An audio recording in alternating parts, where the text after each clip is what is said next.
एक राजा और उनके 7 पुत्र थे। एक राजा था, उसके 7 लड़के और एक लड़की थी। राजा ने अपने 7 लड़कों का विवाह करा दिया। एक दिन राजा शिकार करने गया और वहां जब शिकार करके वापस आ रहा था, रास्ते में उसकी मृत्यु हो गई। पिता के मरने के बाद 7 भाइयों के सिर पर पूरे घर और राज्यपाट की जिम्मेदारी आ गई। एक दिन 7 भाई काम के सिलसिले में बाहर जाने लगे। सभी ने अपनी पत्नियों से बोला कि हमारे बहन का अच्छे से ख्याल रखना, इसको किसी की चीज की कमी नहीं होनी चाहिए। 7 पत्नियों ने बोला ठीक है। इसके बाद 7 भाई चले गए।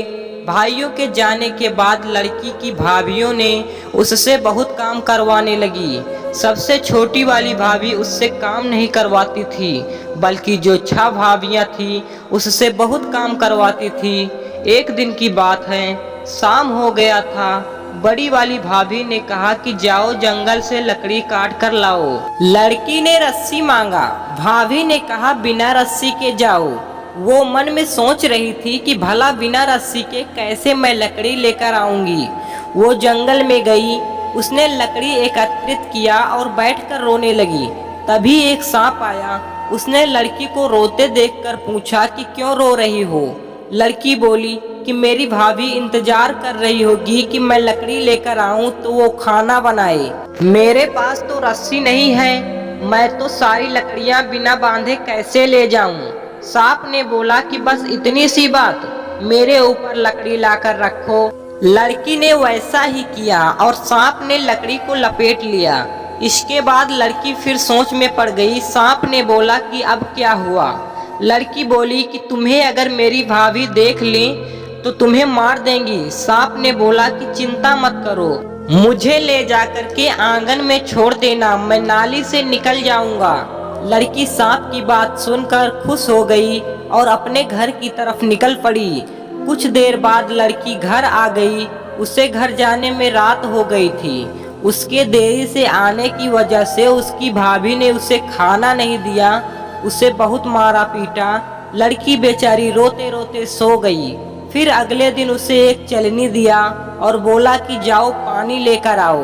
लड़की नदी के किनारे जाकर पानी भरने की कोशिश कर रही थी, परंतु सारा पानी गिर जा रहा था। वो वहीं बैठकर रोने लगी। तभी अचानक एक मेढक आया। वो लड़की को देखकर पूछा क्यों रो रही हो। लड़की बोली कि मैं पानी भर रही हूँ, लेकिन सारा पानी चलनी से गिर जा रहा है, क्योंकि चलनी में बहुत सारा छेद है। मेढक ने उसे एक उपाय बताया और बोला कि बस इतनी सी बात। उसने अपने सारे मेढक को बुलाया और उस चलनी में बैठ गया और बोला कि घर ले जाकर एक बाल्टी में रख देना। हम सारे मेढक उस बाल्टी में पेशाब कर देंगे और बाल्टी भर जाएगा।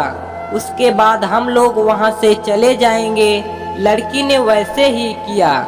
लड़की की भाभी हर रोज ऐसे ऊट पटांग काम कुछ न कुछ करने के लिए देती थी। एक दिन की बात है, उस लड़की को एक काला रंग का कंबल दिया और बोला कि जाओ, जब तक ये कंबल सफेद ना हो जाए घर लौट के मत आना। लड़की बोली ठीक है। कंबल लेकर चली जाती है और नदी के किनारे बैठकर उसे धोती है। वह छोटी लड़की उसे धोती गई, परंतु वह सफेद होता ही नहीं।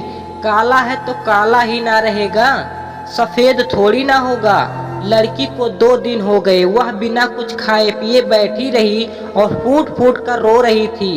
तभी उसके 7 भाई नदी के पास वाले जंगल से होते हुए बाहर से लौट कर आ रहे थे। 7 भाई को किसी लड़की की रोने की आवाज सुनाई दी।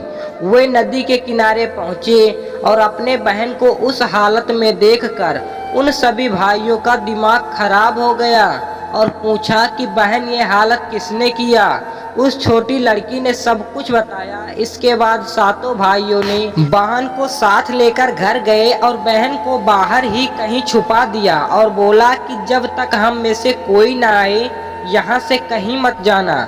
इसके बाद वो घर के अंदर चले जाते हैं। सारी पत्नियां अपने पति को देखकर इतनी खुश हो जाती हैं कि पूछो मत। कोई पत्नी पानी लेकर आती है तो कोई पंखे से हवा देती है, तभी एक भाई बोला कि मेरी प्यारी बहन कहाँ है, दिखाई नहीं दे रही है। तभी एक भाभी बोलती हैं यहीं पर खेल रही होगी। तुरंत दूसरी भाभी बोली अभी दूध भात खाकर यहीं कहीं पर खेल रही थी। तभी एक पत्नी बोली कि आप लोग पहले खाना खाइए, वो आ जाएगी। एक भाई बाहर जाता है और अपने बहन को अंदर लेकर आता है और अपनी पत्नी से पूछता है कि यही दूध भात खाई है, अगर खाई होती तो ये हालत नहीं रहती, मेरी बहन की क्या हालत हो गई है। सारी पत्नियां कुछ नहीं बोलती। तब छोटी बहन बोलती है कि सबसे छोटी वाली भाभी ने कुछ नहीं किया है, बाकी सारी भाभी ने बहुत सताया और बहुत काम कराया। सारे भाइयों ने मिलकर अपने पत्नियों को घर से बाहर निकाल दिया और सबसे छोटी वाली पत्नी रह गई। उसके बाद सारे मिलकर राजपाट चलाने लगे। दोस्तों, ये कहानी अगर आपको जरा सा भी अच्छी लगी हो तो प्लीज वीडियो को एक लाइक करके चैनल को सब्सक्राइब कर देना और इसे ज्यादा से ज्यादा शेयर करना। धन्यवाद।